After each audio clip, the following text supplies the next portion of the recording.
Bonsoir la famille, comment vous allez? Je vous espère en pleine forme. Bienvenue ici à Gambi House. Voilà.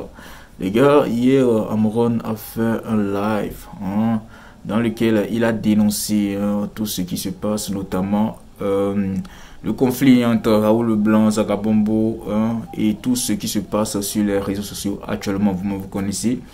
Et il a parlé de long à large, il a parlé de long à large et a surtout conscientisé la population togolaise à prendre conscience, parce que il dit que lui, c'est comme si les Togolais ne sont pas conscients de ce qui se passe actuellement dans le pays. Et c'est comme si eux ne sont pas dans le pays au fait, parce que s'ils étaient dans le pays, ils vont comprendre que et la gravité de la faim est trop et tout. Il a parlé de beaucoup de choses comme ça. Et voilà. Et à recadrer Zaga, Raoul Leblanc et tout. Et donc les gars, je vais pas prendre le temps, je vais pas monopoliser la parole. Je vais simplement vous laisser regarder la vidéo et on revient pour débriefer ensemble. Ciao. 4 points essentiels, ça va aller vite et après je vais vous laisser vaquer librement à vos occupations. Voilà. Aujourd'hui, il se passe un phénomène qui devient assez récurrent et qui frise l'inconscience généralisée. Les Togolais sont attentistes. Les Togolais semblent vouloir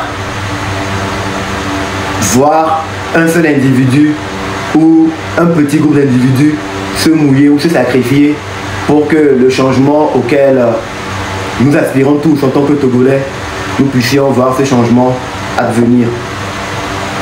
Et ça fait un petit moment que cela dure. Nous aimons très souvent laisser la proie pour l'ombre, plutôt que de nous focaliser sur ce qui est essentiel et important pour nous, les Togolais. Nous nous concentrons sur les futilités. Et cela devient déplorable. C'est clair, on ne peut pas imposer par la force à tout le monde de regarder dans la même direction. Mais il est essentiel, quand on remarque qu'il y a certaines personnes parmi nous qui semblent être dans la même dynamique de vouloir voir les changements venir, quand ces personnes prennent le mauvais chemin, s'il faut le dire ainsi, il est impossible qu'on puisse garder le silence. J'ai pris le temps de vraiment observer notre attitude en tant que Togolais. Et en vérité, nous devons tous plaider coupables. Parce que il n'y a pas quelqu'un qui soit responsable de notre situation, de notre misère, à part nous-mêmes. Nous sommes les premiers acteurs de notre propre malheur. Et il est vraiment temps que nous puissions prendre conscience de cela. Je dirais que nous, les Togolais, nous sommes tous des corrompus. Quand on parle de corruption, les Togolais veulent tout à l'heure regarder vers la direction. Quand on parle de la corruption, les Togolais veulent tout à l'heure regarder ceux qui détournent l'argent des deniers publics. Mais en vérité, si ce phénomène prend de l'ampleur et que l'impunité règne sur notre terre, c'est parce que nous tous, en tant que Togolais, nous avons notre part de responsabilité. Les Togolais, nous, en l'occurrence, nous sommes tous des corrompus. Et aujourd'hui, nous devons pouvoir l'admettre, travailler sur nous-mêmes, prendre conscience de nos tares et de nos lacunes avant d'espérer pouvoir aller de l'avant. Et la corruption commence à un petit niveau. Nous ne sommes pas en mesure de combattre l'injustice dans nos maisons, dans nos quartiers. Et par ricochet, cela nous sera impossible de combattre la corruption à une échelle plus grande. Comme par exemple, nous sortons de nos maisons et nous voyons l'injustice, c'est-à-dire une mère ou un père qui tabasse son enfant, on détourne le regard parce qu'on se dit cela ne nous regarde pas. C'est déjà une sorte de corruption. Parce que si nous aimons vraiment la justice, si nous aimons vraiment la vérité, dès que nous voyons l'injustice devant nous, en tant que Togolais, chacun individuellement, nous devons pouvoir dire non, ça ce n'est pas bien, ça c'est mal. Quand nous voyons un enfant se faire tabasser, les droits de l'enfant sont violés, on doit pouvoir dire non, papa ou non, maman, ce que tu es en train de faire à cet enfant, ce n'est pas juste. L'enfant est Togolais comme nous, ça pourrait être notre enfant et ce comportement est indigne. Quand nous sortons, nous voyons des compatriotes à nous violer le feu. On n'arrive pas à les interpeller, on se dit genre ah, il y a un mou comme mieux. Nous on veut partir à nos occupations, on veut vaquer à nos occupations. C'est déjà une forme de corruption. Quand nous voyons dans les églises nos responsables religieux ne pas suivre la voie de la justice, mais nous faire croire qu'il n'existe pas d'autorité qui puisse être installée si ce n'est la volonté de Dieu, et on se tait là-dessus, c'est que quelque part, nous sommes des corrompus. Nous devons d'abord savoir que nous vivons dans un monde où c'est le diable, les forces du mal qui règnent. Donc autant Dieu a ces éléments, nous devons comprendre que le diable a aussi ces éléments. Quand nous voyons l'injustice, même si cela vient de notre propre maison, d'un proche à nous, ou de quelqu'un qui est de notre propre ethnie, nous devons pouvoir dire non, ceci n'est pas bien. Mais tant que nous fermons les yeux sur les injustices au bas niveau, il est impossible pour nous de nous réunir, de nous mobiliser pour prétendre vouloir combattre la grande corruption. Donc, quand nous voulons combattre la corruption, nous devons commencer par nous remettre nous-mêmes en cause. Est-ce que nous sommes exempts de tout reproche? Est-ce que nous, chacun individuellement, nous sommes vraiment contre la corruption? La petite corruption commence par les petits larcins que nous commettons. Par exemple, nous allons au marché pour des achats, nous connaissons la valeur des choses. Et quand nous voyons une personne pauvre, excusez-moi le terme, qui essaie de s'en sortir en vendant des oranges, en vendant des tomates, en vendant du gari, en vendant du maïs, du mil, on veut débattre pour casser le prix, sachant très bien que ce n'est pas la vraie valeur. C'est ça la corruption. Quand nous sommes ce genre de personnes, cela veut dire que même si on nous confie un poste de grande responsabilité, nous ferons la même chose que les personnes que nous essayons de combattre aujourd'hui. Donc nous devons commencer à travailler sur nous-mêmes. La corruption aussi se fait ressentir dans nos comportements et nos attitudes vis-à-vis des autres. Pendant qu'on parle des problèmes sérieux de notre pays, nous préférons fermer les yeux là-dessus.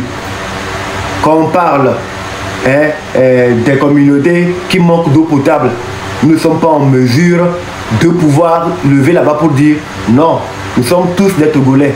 Il n'est pas normal que sur notre terre, il puisse y avoir nos compatriotes qui manquent d'eau.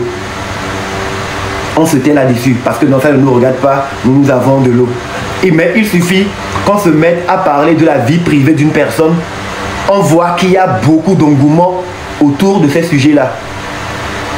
Ces derniers temps, qu'est-ce qui m'a fait arriver à cette réflexion, à cette conclusion, que nous tous Togolais, en tant qu'individus, nous sommes tous des corrompus? C'est que j'ai vu pendant des mois des gens travailler pour nous alerter sur les détournements à grande échelle par rapport à notre pays. Il y a des rapports qui nous donnent des chiffres vérifiables, des chiffres qui sont produits par des institutions de l'État, qui nous montrent qu'il y a de la gabégie, qui nous montrent qu'il y a détournement des fonds. Mais dans notre grande majorité, nous n'arrivons pas à parler ni interpeller les personnes. Mais il suffit qu'on puisse commencer à parler de la vie privée de quelqu'un, que la personne soit un dirigeant ou un influenceur. Nous sommes à fond là-dessus. En fait, les potins, les guédets, papato, ça nous intéresse plus que notre propre vie et notre propre avenir. Ces derniers temps, on a vu pas mal de sujets sortir sur des personnes qui occupent des hautes fonctions de notre pays. Tel a fait ceci, tel a mis enceinte qui, tel est sorti avec ceci, tel court combien de femmes par jour. Et c'est ça qui nous importe plus que les détournements que ces personnes font. Le manque d'hôpitaux, on ne voit pas les Togolais s'unir autour de ce thème pour dénoncer l'état de nos hôpitaux. On ne voit pas les Togolais se mobiliser pour dire non, il faut que les prisonniers politiques ou, bon, comme les gens n'aiment pas entendre cela, les prisonniers liés aux manifestations politiques qui sont gardés sans jugement arbitrairement, on n'arrive pas à se mobiliser pour dire non, ce n'est pas normal qu'on vive sur un même territoire et que nous voyons nos semblables, nos frères, nos sœurs, nos compatriotes être incarcérés. Non, on n'arrive pas à nous mobiliser pour ça. Mais il suffit qu'on se mette à parler de la vie privée d'une personne. On trouve que non, ça c'est pas normal. Alors que ça n'impacte pas nos vies directement. Le FMI, dans ce mois d'août, viendra pour faire un audit dans notre pays. Plutôt que de nous concentrer, nous tous Togolais, parce que nous serons impactés par l'augmentation des prix de l'électricité, l'augmentation des prix de l'eau, l'augmentation des prix du carburant, la précarité, le manque d'hôpitaux, le manque de routes, le manque d'écoles. Non, on n'arrive pas à nous mobiliser pour ça. Quand bien même nous sommes tous affectés par la mauvaise connexion, c'est-à-dire la connexion internet qui est restreinte, quand bien même nous sommes tous impliqués, nous n'arrivons pas à faire des vidéos pour dire non, ce n'est pas normal.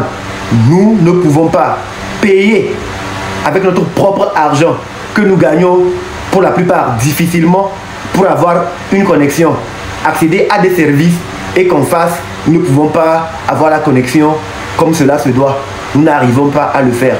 Mais il suffit qu'on amène un sujet qui concerne la vie privée de quelqu'un pour nous chargeons, nous partageons, nous passons des jours à décortiquer cela, comme si cela avait un impact direct sur nos vies au quotidien.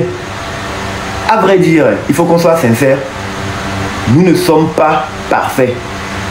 Chacun individuellement, nous traînons des casseroles. Au-delà de l'apparence ou de l'image que nous voulons, ce qui va dans le sens de notre intérêt général, on se concentre sur la vie privée des individus. Mais c'est ahurissant. Je suis choqué. Pendant qu'on est en train de dire qu'il y a sur notre territoire des compatriotes à nous qui sont détenus arbitrairement, parce que la législation, la loi ne dit pas de garder les gens pendant un long moment sans jugement. Pendant que nous sommes en train de constater qu'il existe des Togolais, des frères à nous qui sont incarcérés arbitrairement, nous n'arrivons pas tous, parce que nous sommes concernés, et ça n'arrive pas qu'aux autres, à revendiquer leur libération. À croire que oui, nous admettons que oui, ils peuvent rester en prison, ça les regarde, ça ne nous concerne pas. Mais si le sort de nos compatriotes qui sont incarcérés ne nous regarde pas, pourquoi c'est la vie privée de quelqu'un qui doit nous intéresser? On n'en a rien à foutre de la vie privée des gens. Qui couche avec qui entretient des relations avec qui, c'est pas ça normalement notre problème. Ce n'est pas en dénonçant cela que les routes vont se construire. Ce n'est pas en nous concentrant sur ces bérets-là que les écoles vont se construire, que les hôpitaux vont s'équiper. Non, faudrait pas qu'on continue par laisser la proie pour l'ombre. Nous devons rester concentrés parce que l'heure est grave. L'heure est grave. Et souvent, moi j'ai l'impression, quand j'analyse la situation, que cela concourt à divertir les Togolais. C'est la diversion. Ce genre de sujet, on les balance au sein de l'opinion pour que les Togolais laissent l'essentiel pour se concentrer sur les futilités. Pendant des jours, nous mettons des heures, des semaines à discuter de la vie privée d'une personne ou des personnes. On n'en a rien à foutre en vérité. Ce qui nous intéresse, c'est que le changement vienne dans notre pays et que la minorité cesse de s'accaparer des richesses du pays au détriment de la majorité. Quelqu'un peut avoir 1000 femmes, on n'en a rien à foutre, c'est sa vie privée. Et la personne qui a 1000 femmes, si elle a en sa possession le pouvoir de travailler pour faire en sorte que les Togolais puissent avoir accès à l'eau potable du nord au sud et que la personne ne le fait pas, c'est ce qui devrait nous intéresser. C'est ce que nous devrions dénoncer. Si la personne normalement est responsable du fait qu'il manque des infrastructures dans notre pays, c'est ce sur quoi nous devons nous atteler, pas sa vie privée. On n'en a rien à foutre normalement. Maintenant, notre degré d'inconscience prouve à quel point nous ne sommes pas encore prêts à voir ce pays changer. Donc, c'est inutile qu'on puisse se lever matin, midi, soir, créer des faux comptes, nous cacher derrière nos réseaux sociaux pour invectiver, dire que oui, c'est X ou Y qui est responsable de notre malheur, quand nous-mêmes, nous ne sommes pas en mesure de nous impliquer pour revendiquer ce qui va dans notre intérêt général. Le bol du maïs est en train d'augmenter. Le haricot, le gari, ça augmente. Mais peu d'entre nous en parlons. Nous sommes plus focalisés pour savoir la vie privée. Qu'est-ce qui se passe dans la chambre des gens? On n'en a rien à foutre. Nous en avons rien à foutre. Le changement auquel nous aspirons dans ce pays, c'est le changement dans le mode de gouvernance.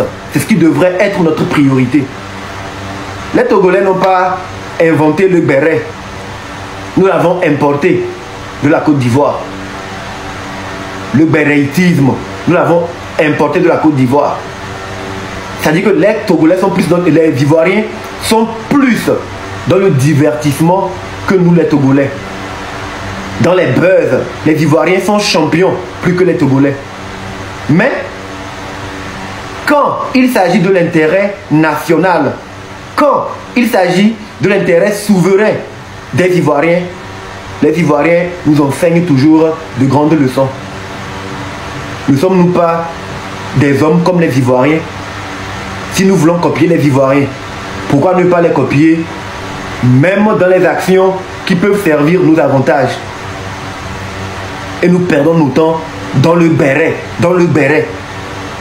Ces derniers temps, je vois qu'il y a pas mal d'événements de distraction qui sont organisés, où on peut voir 1000, 2000, 3000 jeunes. Et souvent, ce que je vois dans les commentaires, c'est que les gens viennent dans les vidéos là et ils me taguent. Oh Amron, tu as été torturé pour rien. Oh Amron, tu souffres pour rien. Oh Amron, tu t'es sacrifié pour rien. Moi, ça me fait sourire. Donc vous pensez qu'il s'agit d'Amron? C'est drôle. Donc vous pensez sincèrement qu'il s'agit de moi? Vous pensez que quand j'élève les vibrations pour dire non, il faut que la corruption puisse cesser, il faut que la mauvaise gouvernance puisse être combattue, il faut que les prisonniers politiques puissent être libérés, il faut que les Togolais qui sont en exil depuis des années puissent rentrer dans leur territoire, dans leur pays, il faut qu'ils puissent avoir des hôpitaux de référence dans les 5 régions du pays, il faut qu'ils puissent avoir des routes qui puissent permettre aux Togolais de rouler en toute sécurité. Quand j'élève des vibrations pour dire qu'il faut qu'il puisse y avoir des écoles pour que nos enfants puissent être bien formés, vous pensez qu'il s'agit de moi, Amron? Pour que les gens viennent me taguer pour dire voilà Amron, ceux pour qui tu es en train de se battre, voilà, ils sont dans l'inconscience. Toutes les personnes qui mettent ce genre de commentaires sont en vérité les vendus. Ce sont les acolytes du mal, les acolytes de la minorité pieuse, crapuleuse, démoniaco-satanique. Il ne s'agit pas de ma petite personne. Moi, je suis insignifiant. Si je perdais la vie aujourd'hui, les problèmes du Togo resteront entiers. Et les défis que tous les Togolais devraient relever seront encore là. C'est se battre chacun individuellement pour que le changement vienne dans le pays. Nous sommes plus de 9 millions au Togo.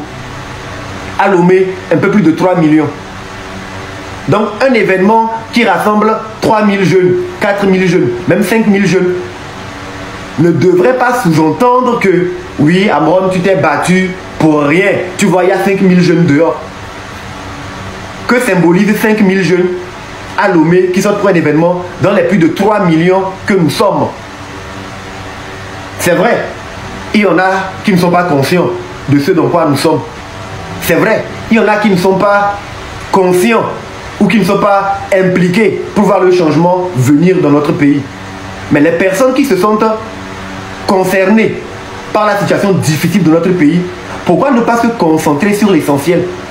Si on peut trouver 5000 jeunes qui vont dans des événements de distraction, on doit pouvoir aussi trouver dans les plus de 3 millions que nous sommes à Lomé, 5000 ou 10 000 jeunes qui s'engagent aussi pour voir les choses changer. Quand les révolutions se passent dans les pays pour que le changement advienne, ce n'est jamais 100% de la population qui sort. Ce n'est jamais 100% des populations qui sortent. Besoin des 5%. Le travail que nous sommes en train de faire, c'est d'essayer d'éveiller ce 5% là pour que les gens puissent prendre conscience que si nous voulons changer le pays, nous devons nous engager. Nous ne devons pas attendre que ce soit tous les Togolais qui puissent sortir avant. Non! Il faut respecter les gens. C'est pas parce qu'aujourd'hui on a la possibilité de manger à notre faim, d'être à l'abri des besoins, qu'il faut mépriser les plus faibles. Le vrai fort, ce n'est pas celui qui piétine le faible pour monter sa force. Non, le vrai fort est celui qui aide le faible à grandir. Celui qui aide le faible à devenir plus fort. Celui qui est là pour garantir la justice. Toyo parce que est gando, hein, sur les autres animaux dans la forêt. Tel la koda en l'ole, par exemple toyo le. Pour la gande et à pépéone. On dit ou là na fana de belle in burungeya. Ayo, de toyo nge piaone. Miao. Piao agu ngewa. Donc John Minjolo. Ton ombre se fait voir sur le mur et tu parais comme si tu es un lion. Tu as l'air d'un lion, mais non. Nous, les Togolais éveillés, nous savons reconnaître un lion. Le lion se fait reconnaître par sa démarche royale, par sa crinière, par son attitude à rassurer. C'est ça un lion. Un chat, ça court derrière les souris. Les menus fretin. En cas de difficulté, plutôt que de réagir nous-mêmes, on envoie des sbires réagir à notre place. Où est la force? Ça, c'est être lâche en fait. Et la lâcheté est l'instrument de la faiblesse. Voilà. La lâcheté est l'instrument de la faiblesse. Quand on est vraiment fort, on le démontre par notre capacité à faire taire les voix dissonantes, pas en les écrasant ou en imposant la torture ou en laissant l'impunité être régné en maître. On est fort par notre capacité à pouvoir rassembler, par le discours, le dialogue sincère, par notre capacité d'écoute, par notre capacité à apporter des solutions aux problèmes de ceux qui ne se retrouvent pas dans notre manière de faire. En tant que premier responsable, nous sommes les premiers serviteurs du peuple et non les dieux. Il faut que cela soit clair pour tout le monde. De toute façon, nous avons atteint un point où nous tous, en tant que Togolais qui aimons la liberté et qui aimons notre pays, nous allons nous engager et faire en sorte que les richesses du pays puissent être distribuées pour tous les Togolais.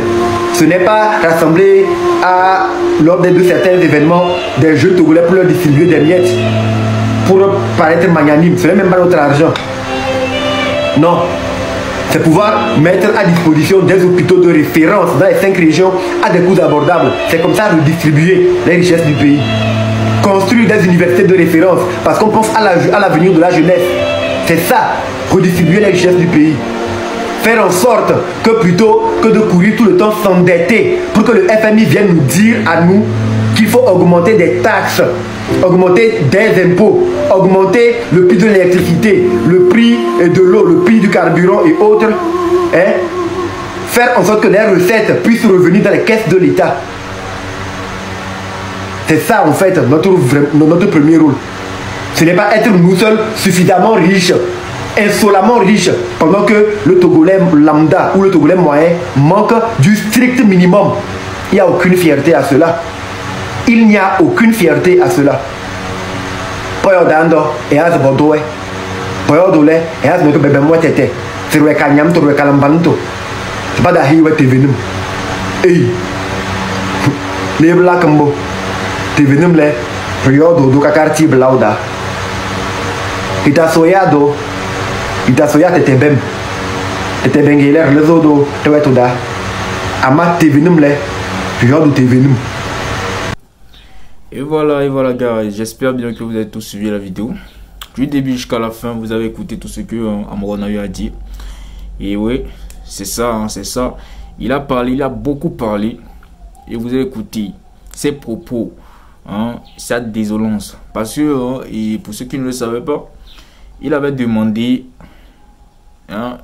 5000 vidéos, bien, c'est 5000 non 5000 vidéos pour que ils puissent avoir la conviction que les Togolais sont prêts pour le changement, ils sont prêts pour que le pays change et tout et tout. Et dans 5000 vidéos qu'il a demandé, les vidéos même n'atteignent pas, je sais pas si ça atteint 1000, je sais pas, je crois pas. Et voilà, c'est de ça qu'il a parlé. Il a parlé de ça aussi parce que c'est il a vu que les Togolais sont des comédiens. Il a vu que les Togolais sont des comédiens. Il a donné 24 heures. Non, il a donné 48 heures. Et dans ces 48 heures-là, les Togolais m'ont une intention. Ah, mais il y a quoi qu'on quoi. Ah non. Sérieusement, on m'a une intention. Genre, on peut aller débrouiller que nous. Oula, on croit que les Togolais là sont comme on blague, Charlie, les Togolais préfèrent, je sais pas, c'est ce que moi je vois en fait. Les Togolais préfèrent avoir faim, que de se faire tuer. Ou bien, parce que c'est la peur en fait, c'est rien, c'est la peur. C'est juste la peur qui hante les Togolais, tellement que ils n'arrivent pas à faire ce que vous les demandez au fait. Je parle d'Amoron. Tu vois, tes potos là, gars, ils sont pas prêts, gars. Certes, ils ont faim, mais ils sont pas prêts à faire la lutte. Ouais. Parce qu'ils préfèrent la paix, ok, que la guerre. Ils préfèrent la paix parce que eux-mêmes ils voient tout ce qui se passe actuellement et tout. Donc, man. Bon, bref les gars, c'était Gambi House, j'espère bien que vous avez kiffé. N'oubliez pas, abonnez-vous pour plus de contenu, on se capte après. Et je l'ai dit, si on atteint les 10K d'abonnés, je vais offrir 10 000 à 5 personnes. Je vais dire 10 000 à 5 personnes de mes abonnés, à 5 de mes abonnés. 5 personnes de mes abonnés. Donc du coup les gars, allons-y, poussons là-bas haut. Donc voilà, on se capte après pour une nouvelle vidéo. Ciao, je vous aime, bisous.